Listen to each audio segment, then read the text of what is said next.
Hi everybody, and welcome to week 3 of Positive Psychology. Before we move on into week 3, I wanted to talk about some things that I thought were really interesting this week in our discussion, journal, quizzes, all of that stuff. And I want to say I was really happy and excited to see how much people contributed and talked to each other, and I just think you're a really thoughtful and intelligent group of people, and I'm excited to be learning alongside of you. So thank you. One of the things that I thought was really interesting was some of the ideas about how society encourages a fixed mindset. One person mentioned our culture's dependence on instant results and instant gratification. I think this is an attitude that makes us brittle in the face of challenge and prevents us from coming into that state of eudaimonia or human flourishing, because living up to our potential takes work. There is a special joy in making the choice to dedicate oneself to something, and we miss out if we are only willing to go part way to excellence. Thinking back to the video about brain plasticity, we saw that there is a huge amount of change possible, but when you think of how much effort it took for those injured people to learn to use their limbs again, it took an immense amount of patience and humble effort and will to regain their skills.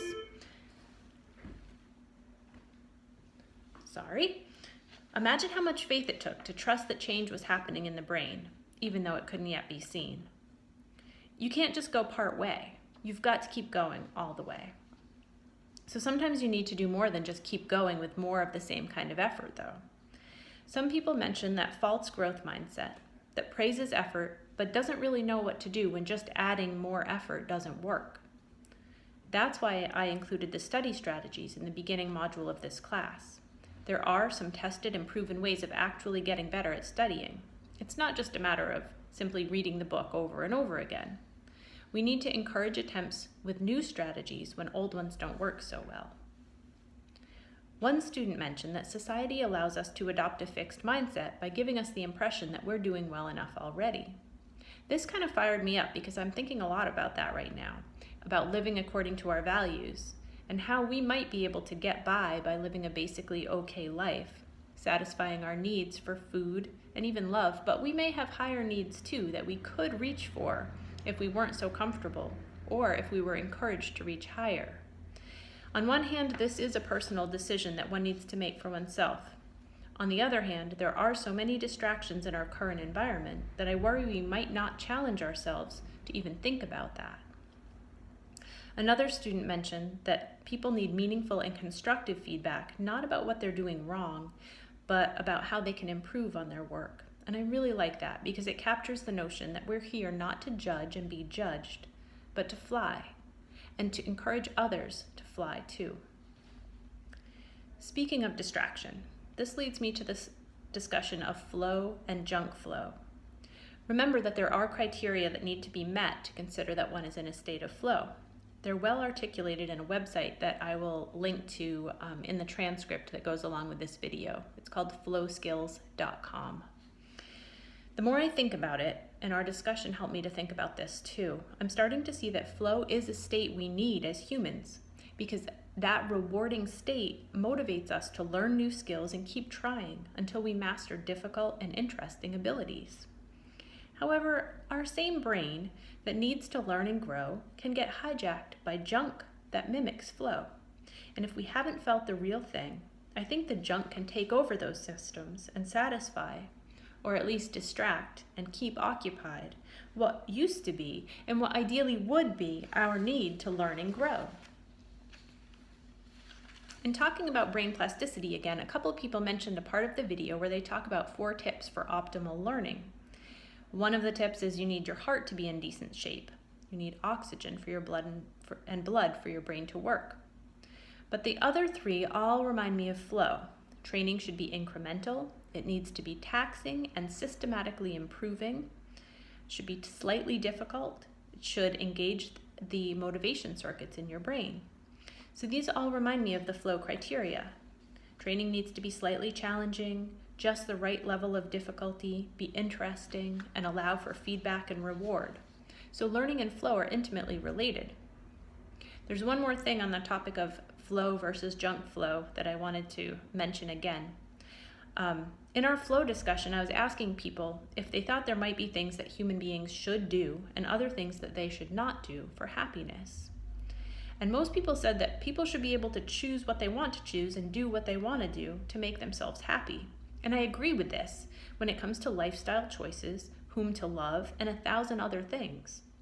However, I was still kind of bothered by it. It seems to me that there are some choices that are more healthy and more fully alive than others. And Maslow actually really helped me with this. He makes a distinction that helped me a lot. He notes that there are two meanings when we use the word ought or should. One meaning is what one ought to do or should do in order to fit into society. And he says that meaning is usually extrinsic to the person, has nothing to do with who they are. It's arbitrary. Again, it doesn't come from that person's need, but just from some external expectation.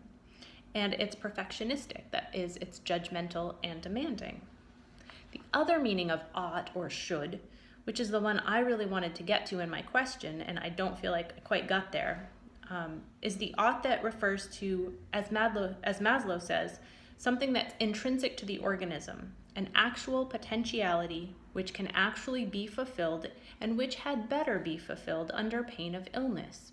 So this is something internal to the person, something that they want to bring forth or need to bring forth, but may not be bringing forth. Maslow thought that if you don't bring forth the potential that is inside you, it can make you psychologically sick, soul sick, if you will. So I'm asking you to consider that. Are there things within you and within all of us wanting to come to life? And may we be repressing those because they're hard to accomplish, because they demand attention and devotion and love? Is there an aliveness in you that you're putting aside in favor of being cool, fitting in, or just getting by? If so, that might be the cause for some kinds of mental pain. So I wonder what if some of our anxiety and depression is actually something living inside us, a seed of what's best in us, calling for expression? So that's a big thing to think about. Let's say we do want to explore, develop, and express what is best in us. We can see that doing that takes being in a growth mindset where we're willing to try, fail, reflect, experiment, and try again. It also takes persistence and faith, because a lot of growth happens before we can see results. One person wrote, "A fixed mindset is another name for fear," and I agree. Going along with that, I think a growth mindset is another name for play. So when we create learning zones at CCV, basically we are trying to play together in a way that helps us all learn and grow. In play, curiosity and exploration are preeminent as opposed to needing to get it right. The stakes are low, but the activity is fun and attention to detail is high. One student wrote that students need to know which zone to be in at any one time in their classes, and that makes a lot of sense. I hadn't thought about it before. So I want to say from here on out, the discussion boards are to be known as learning zones. In those you can hazard theories, ideas, guesses, say what you think. Your grades and discussion are based on how well you communicate, challenge, and ask each other to think, not on what you say.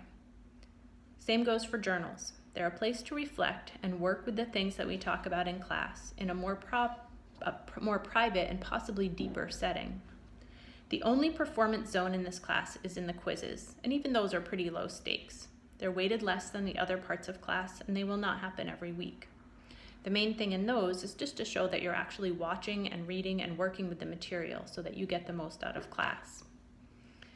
For those who work with kids or have kids or who want to think more about learning and play, there are 2 articles that I'll also put in the links with this transcript to articles about a preschool curriculum called Tools of the Mind that uses play for learning.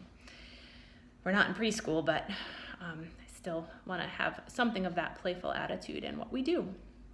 So now we're in week 3. We're going on to talking about values and character strengths. And I really like this module because learning about your strengths is like finding out that you have superpowers that you just taken for granted and never knew you had. So first do the talking stick, then watch and read the week's assignments and do the response tasks. Before you start doing the response tasks though, early in the week, like today or tomorrow, I ask you to take some time to read the assignments, the journal assignment, the discussion assignments, so you know what you'll need to do to complete them by the end of the week. One of your tasks this week is to take the character strengths test. Figure out some new ways to use your character strengths in your life. You'll report back on that in a journal entry. You also get to look at some people in your life and see the strengths they have. For our second discussion this week, after you take some time each day to pay attention to them, notice their strengths, and after you've noticed them for a while, let the person know what you see in some way. Give them some positive feedback about their strengths. Then in your post, you can write about the person, tell us the strengths you saw, and talk about how it felt in you to pay attention to those strengths and what happened in your relationship when you brought those strengths to light for the other person. Take your time with this and with using your strengths in a new way. These are the kinds of things you could do in a few minutes and just blow it off. Please don't do that. Try to take your time and really make it into something meaningful for you. There's also a quiz on the Shalom Schwartz article. You can use your study guide to take notes and reflect while reading the article, and I think that should be pretty easy. In future classes, I think I'm also going to include an article by Maslow, my new favorite, on the values of self-actualizing people. He calls them B values for being values, and they're things like truth and beauty and wholeness. I'm not going to do that this time because I have a bunch of stuff for you to do already, but if anyone's interested, please let me know and I will send that to you. Have a wonderful week. Thank you for listening, and I will see you in discussion.